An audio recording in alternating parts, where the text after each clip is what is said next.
The German Chancellor, Angela Merkel, commemorates the event which led to a united Germany. It was here in Hungary where 20 years ago the Iron Curtain which divided Europe for decades began to crumble.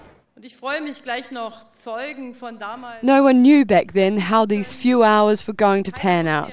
Hungary, so to speak, gave wings to former GDR citizens' wishes for freedom. It was intended as a symbolic act, the opening for just a few hours of the border between communist Hungary and democratic Austria. But 600 East Germans took advantage of the event to escape to the west. It was the decision of the Hungarian border guards not to open fire as they'd been trained to do, which let the Germans through. To me, children and women were no enemies. Therefore, I decided to let them all out. And so I had to bear the responsibility for this, of course. They embraced, they kissed, they cried and laughed in their joy. Some sat down right across the border. Others had to be stopped by the Austrian guards because they kept running and didn't believe they were in Austria.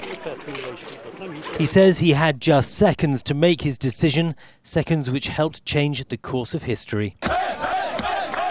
Within 2 months, the Berlin Wall was torn down. Germany was soon to be reunified. The Soviet Union collapsed. Thomas KROESELER was one of these Germans who crossed the border into Austria.